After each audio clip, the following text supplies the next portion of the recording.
মুখের ঘা কতদিন ধরে?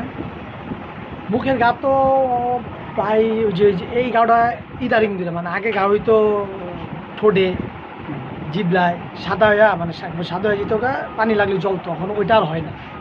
বেশ কিছুদিন ভিটামিন খাওয়ার পরে এটা। ঠোঁটের কোনায় কি ঘা হয়? ঠোঁটের কোনা না, আপাতত ঠোঁটের কোনায় মনে কোনো জায়গায় ঘা হয়। ঠোঁটের ভিতর দিক দিয়ে, ভিতর দিকটা আগে ঘা হয়তো সাদা হয়ে যেত, সাদা হয়ে গেছে, এখন আর ওইটা কম দেখা যায়। কিন্তু এই জিনিসটা জিবলারটা দেখায়, জিবলার জিনিসটা দেখা যায়। জিপায় কি জ্বালাপোড়া আছে? না, কোনো জ্বালাপোড়া নাই। এই যে গরম পানি খাইলেও কোনো জ্বালাপোড়া নাই, এমনি কোনো ব্যথা নাই, কোনো কিছু নাই। খালি এটা হয় কিছুদিন থাকে, জেলমেল লাগাই, ভালো হইলে আবার আর দেখা, মানে একদিকটা ভালো হয় আবার দেখা।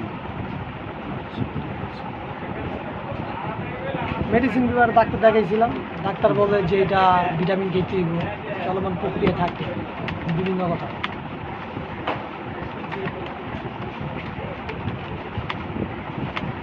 খাবারের রুচি মনে হয় খুব ভালো না?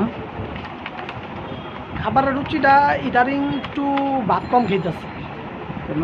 ইদারিং ভাত কম খাইতেছে কি কারণে, যে ওই কষা একটা ভাব থাকে, তো ইদারিং মানে 2-3 দিন ধরে একটু ইচ্ছে করে কম খাও? কম খাইতেছি, পেটটা একটু ফাঁপা থাকে দেখে কম খাই। এমনি আল্লাহ দিলে আর পানির পিপাসা হয়? পানির পিপাসা হয়, পানি খাই। কয় গ্লাস পানি খাও সারাদিনে? সারাদিন তো আনুমানিক না এলো মনে করো আমার 3 লিটার মতো পানি খাওয়া পড়ে। 3 লিটার, ঠিক আছে। ভাত খাওয়ার সময় কাঁচা লবণ খাও? না, কাঁচা লবণ আমি টোটালি খাই।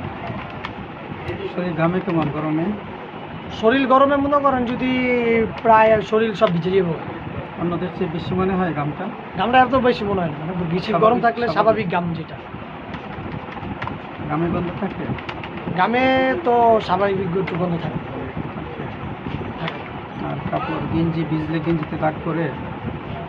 গেঞ্জিতে না, দাগ পরে না, কিন্তু আবার ঘামটা শুকায় গেলে একটু মনে হয় লবণ লবণ সাদা আস্তর করে হালকা, মানে এরকম না, একটু পরিমাণ মতো।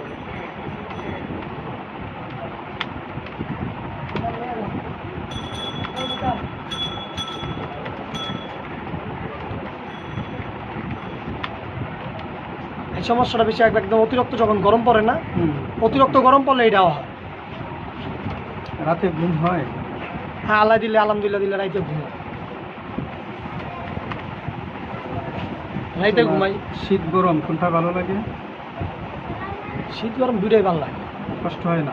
কষ্ট, শীতেও কষ্ট নাই, গরমেও কষ্ট নাই? শীতে শীতে খেলে আমার একটা সমস্যা হয়, আমার হাতটা ঘামে, আমার এতটুক খালি এই যে এতটুক ঠান্ডা থাকবে, এতটুকু ঠান্ডা, পুরো বডি গরম থাকে। শীতে হাত কামে আর হাতের মানে এতটুকু বেশি